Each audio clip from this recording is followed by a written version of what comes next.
Desde la Facultad de Medicina de la Universidad Central de Venezuela, hablemos hoy de sangrado uterino anormal. Probablemente me van a escuchar diciendo SUA de ahora en adelante para abreviar.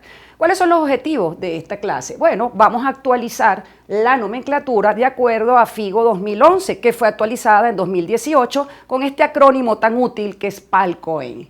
Vamos a identificar en función de eso las causas estructurales y no estructurales de SUA y sus patrones de sangrado. Con eso vamos a orientar el diagnóstico de una paciente que tiene SUA en función del interrogatorio, los hallazgos al examen físico y algunas pruebas paraclínicas pertinentes. Finalmente, con esos datos podemos proponer a grandes rasgos el manejo terapéutico de un SUA agudo y de un SUA crónico. ¿Y por qué hablamos hoy de sangrado uterino anormal? Bueno, porque fíjense, la prevalencia mundial está alrededor de 35%, porque es una entidad que afecta muchísimo la calidad de vida de una paciente, produce anemia, incluso en algunos casos de SUA agudo puede producir la muerte. Por otro lado, la otra gran necesidad es este tema de actualizar, que hablemos todos el mismo lenguaje, y actualizar la terminología FIGO 2011-2018. Y esto era la nomenclatura antigua, una cantidad de términos que incluso variaban de un país a otro en su significado y que no permitía que nosotros tuviéramos un lenguaje unificado para entendernos, para publicar, etc. Este es el trabajo original, 2011, y su modificación en 2018. Hay que hacer tres aclaratorias antes de entrar en el tema. Primero, estamos hablando de un sangrado uterino, no un sangrado proveniente del cuello, que lo puede tener la paciente, pero no nos vamos a enfocar en eso, o sangrados de otra parte. Vienen del cuerpo del útero. En segundo lugar, excluimos pacientes embarazadas. Y en tercer lugar, no estamos incluyendo aquí el sangrado posmenopáusico. Son pacientes en edad reproductiva. Y bueno, empezamos con aclarar nomenclaturas y definiciones. ¿Qué es un SUA crónico? Bueno, es un sangrado proveniente del cuerpo uterino que es anormal. ¿Anormal en qué? Bueno, en duración, volumen, frecuencia, regularidad, pero que ha estado presente en la mayoría del tiempo de los últimos 6 meses. El SUA agudo, uno tiende a decir que es menos de 6 meses, pero no, ellos lo definieron como un episodio de sangrado de una magnitud tal que requiere una asistencia inmediata porque puede comprometer la salud o la vida de la paciente. Estos son los términos, vamos a ir desarrollándolos uno por uno, vamos a definir entonces todo lo que necesitamos para entender los patrones de sangrado. Y lo primero es la frecuencia. Y sabemos que la frecuencia normal cambió de 21:35 a 24:38. Ese es el ciclo menstrual normal. ¿Qué es anormal? Sangrado infrecuente, estos términos son más descriptivos. Simplemente sangrado infrecuente cuando la paciente sangra cada más de 38 días y sangrado frecuente cuando lo hace cada menos de 24. El término de amenorrea persistió cuando no hay sangrado, al menos por 3 meses consecutivos. Lo otro es la duración. La duración en 2018 se cambió simplemente a normal cuando es menor o igual a 8 días y anormal cuando dura más de eso. No quiere decir que una paciente que antes sangraba 3 y ahora sangra 8, que ambos son normales, pues allá hay un cambio significativo. Esto no es tan estricto.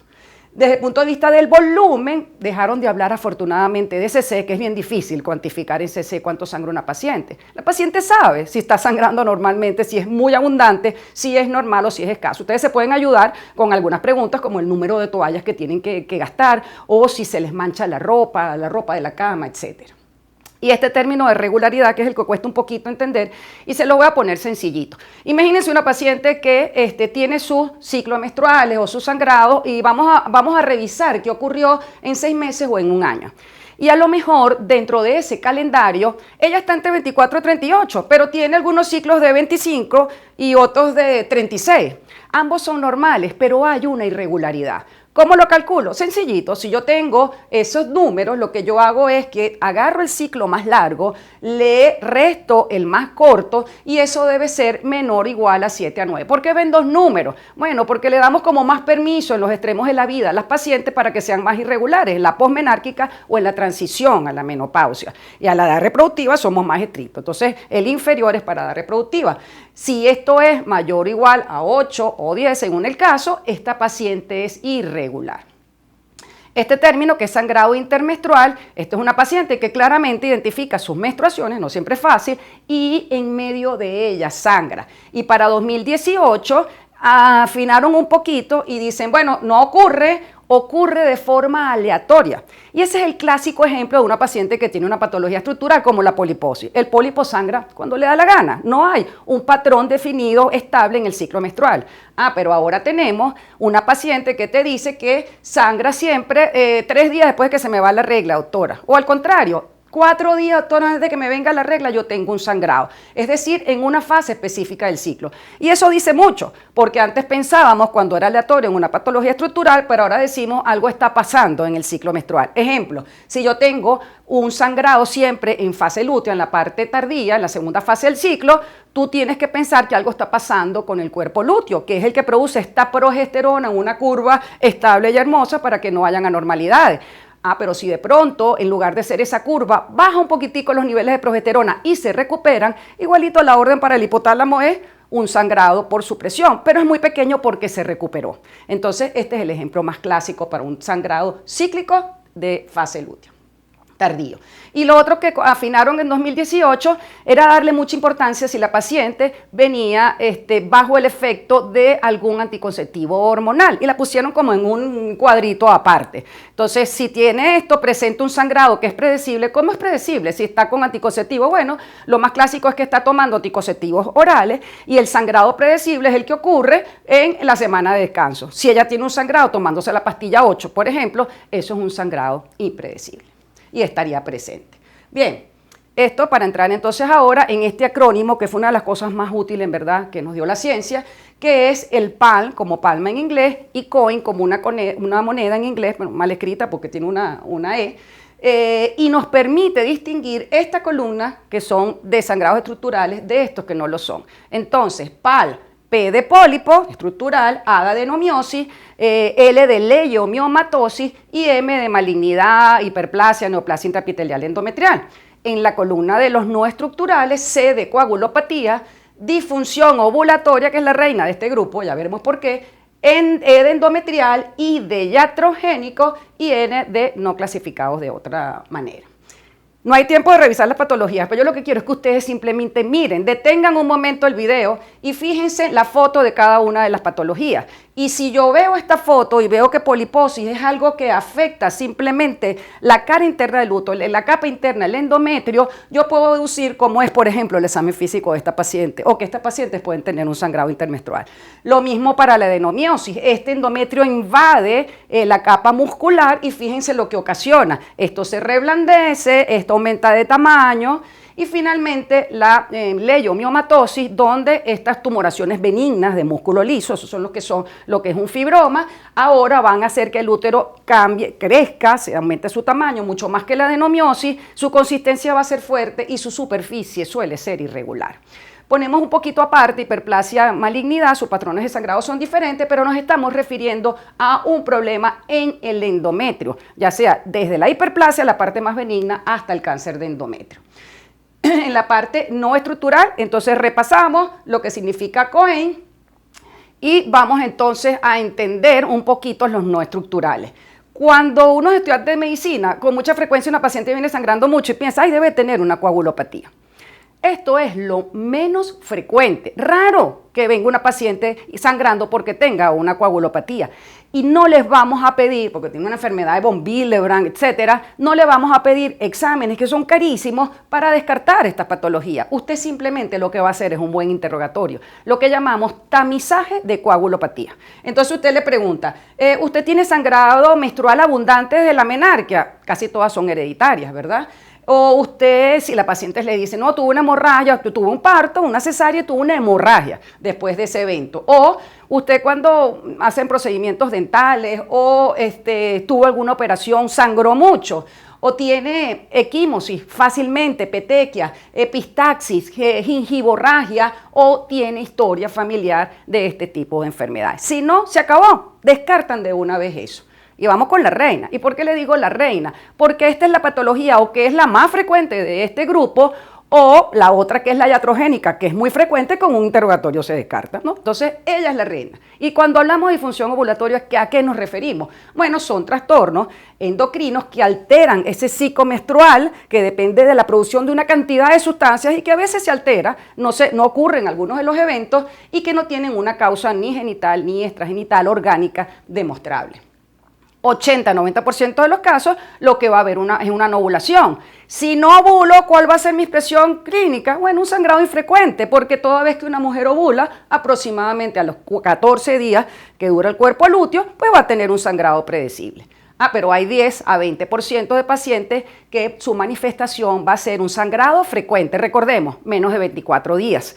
¿Y por qué? Bueno, porque algunas de las fases, ahora vamos a poner el ejemplo de la fase lútea, que es más fácil, tiene una disfunción del cuerpo lúteo. Ahora no es que bajó la progesterona y subió, ahora es que esta curva, en lugar de ser de 14 días, baja antes y hay un sangrado por supresión progestacional.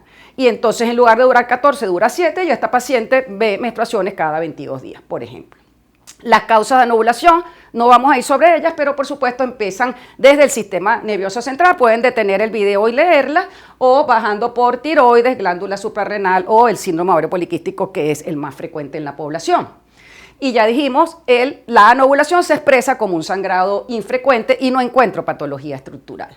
Los mecanismos de sangrado son muy interesantes, de sangrado de origen hormonal, porque sangra una paciente, sangra por supresión, sea estrogénica o progestacional, o por disrupción. ¿Qué es supresión? Caen los niveles rápidamente, abruptamente de una de estas dos hormonas. ¿Qué es disrupción? Se mantiene una de ellas en el tiempo, no hay la ciclicidad de un ciclo menstrual, estrógenos, progesterona. Toda vez que ocurre esto hay sangrados anormales. Rapidito los ejemplos más útiles. Un sangrado por supresión progestacional, bueno, la menstruación, se los he estado diciendo, pero además una paciente que olvida una pastilla y al día siguiente se queja de que tuvo un sangrado. Ejemplo de disrupción progestacional, un implante, por ejemplo, y tengo todo el tiempo el progestágeno, un endometrio atrófico pseudodesidualizado que es inestable y sangra. De estrógeno, lo más interesante es la disrupción. ¿Por qué disrupción? ¿Cuándo tengo estrógenos? Todo el tiempo cuando no ovulo. La paciente anovulatoria tiene estrógeno, proliferación. Entonces, ahorita pasemos dentro, les recuerdo, estábamos en la C de coagulopatía, en la O de disfunción ovulatoria, vamos a la E, que es endometrial.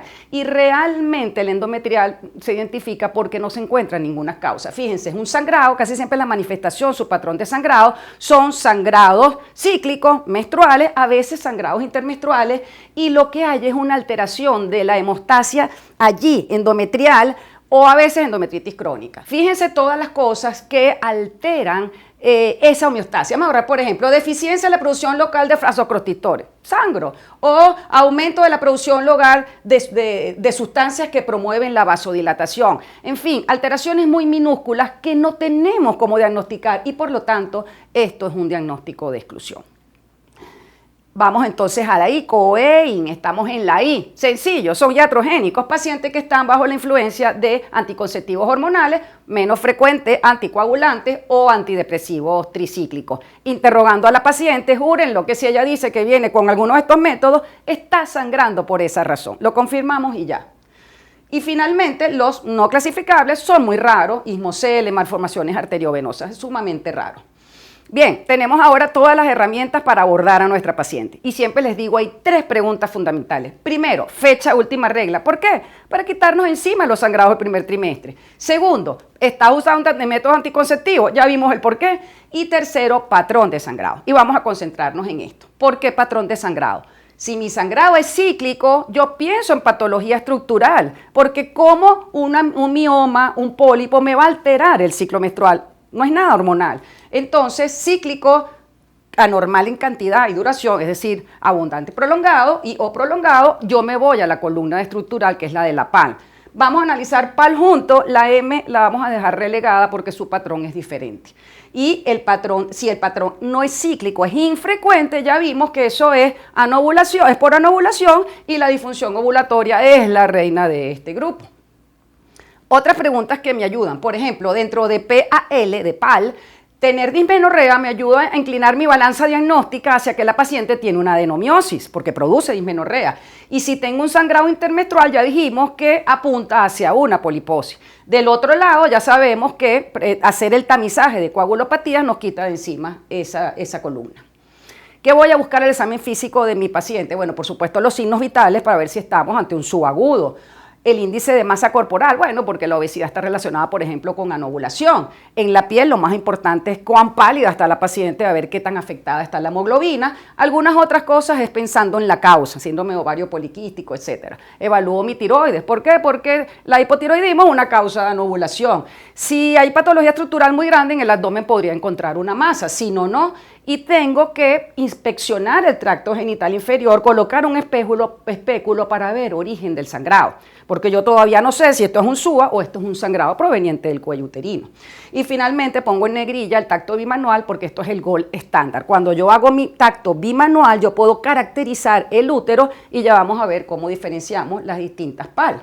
Entonces, cíclico PAL, no cíclico infrecuente Cohen, y dentro de PAL, dismenorrea me ayuda a pensar en adenomiosis, sangrado intermenstrual en pólipo y finalmente el examen físico.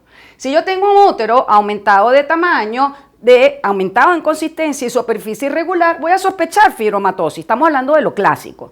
Si yo tengo un útero que está aumentado de tamaño, pero si consistencia es blanda y está lisito, yo voy a pensar en adenomiosis. Si todo está normal, voy a pensar en los pólipos porque no me alteran la superficie, el espesor, el miometrio ni la serosa. En la columna de Cohen, bueno, si yo tengo un sangrado infrecuente, listo, disfunción ovulatoria, no hay más nada que decir. Si hago mi tamizaje de coagulopatía, si da positivo, tengo una coagulopatía. Y interrogo, como dijimos, medicamentos y ya sé que es iatrogénico. Y se acabó el Cohen. Desde el punto de vista de exámenes paraclínicos, ¿cuál es la herramienta más interesante, más importante? El eco transvaginal. Y el eco transvaginal me dice, ¿hay patología estructural? ¿No hay patología estructural? Y cuando hay estas dos cosas, histeroscopia y biopsia de endometrio, no es que la van a pedir siempre, por favor, es cuando el eco indica que en el endometrio hay una sospecha de pólipo, vamos a hacer una histeroscopia, o está engrosado, esto puede ser una epiplasia, vamos a hacer una biopsia de endometrio. De resto, el eco. Y desde el punto de vista del laboratorio, ¿qué es lo más importante y no debe faltar? Bueno, una beta-HCG para descartar embarazo y el tipiaje, sí, yo creo que está la hemoglobina, por supuesto, la hemoglobina para ver cómo está, y tipiaje si yo necesito transfundir a esta paciente. Otras pruebas van a depender de alguna sospecha. No ovulación, bueno, déjame ver cuál es la causa. Está en transición menopáusica, déjame hacerle estos exámenes. Lo importante es lo que está a la izquierda. Bien, listo, ya podemos entonces abordar a nuestra paciente y tratarla.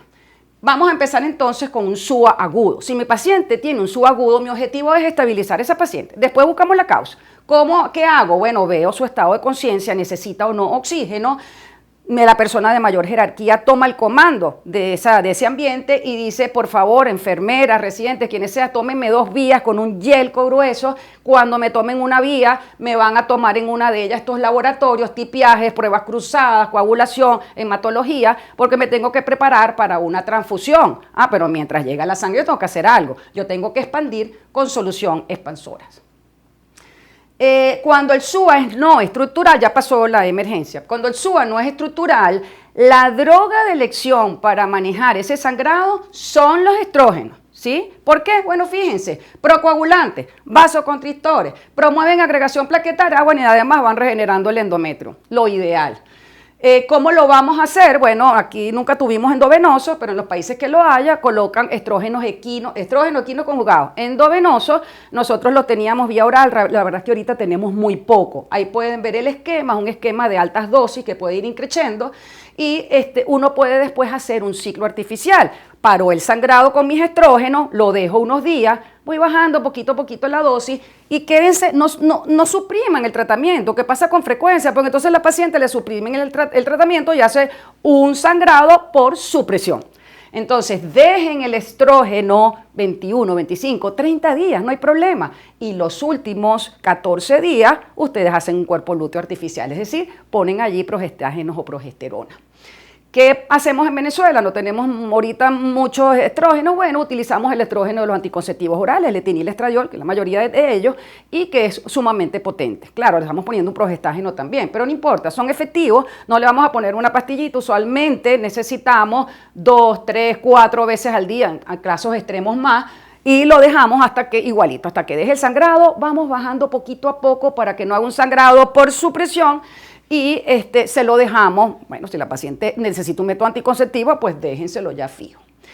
Progestágenos tienen algún papel en un SUA agudo solamente en casos donde esté contraindicado el estrógeno y sobre todo si el endometrio está grueso, esa paciente puede responder muy bien. Y nunca olviden, nosotros no tenemos mucho aquí el balón de Bacri, pero tenemos un Foley que nos ha funcionado bastante bien y usted coloca el Foley a través del orificio cervical, entra a la cavidad, infla el Foley poco a poco y eso hace esa compresión de las paredes y una medida salvatoria de la vida, un sangrado agudo.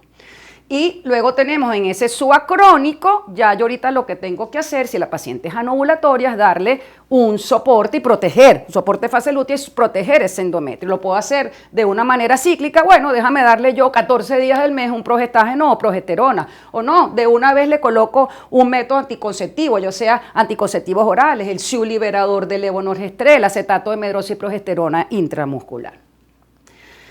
Eso era el SUA no estructural. Ahora vamos con el SUA estructural. Y ahí lo ideal no es operar a la paciente de entrada. Lo ideal es darle tratamiento médico, donde ahora aquí sí el protagonista son los antifibrinolíticos, sobre todo el ácido tranexámico, acompañado no de AINES y incluso uno puede dar tratamiento hormonal. ¿Y por qué tratamiento hormonal? Si esto es estructural, bueno, porque el órgano que sangra, que es el endometrio, responde a hormonas. Si esto no resulta, entonces sí, vamos al tratamiento quirúrgico, desde lo más clásico que es hacer la histerectomía, pero si es pólipo, polipectomía, mucho menos invasivo. Si la paciente quiere conservar su fertilidad, le hacemos miomectomía o incluso hay unidades de radiología donde pueden hacer embolización de las arterias uterinas.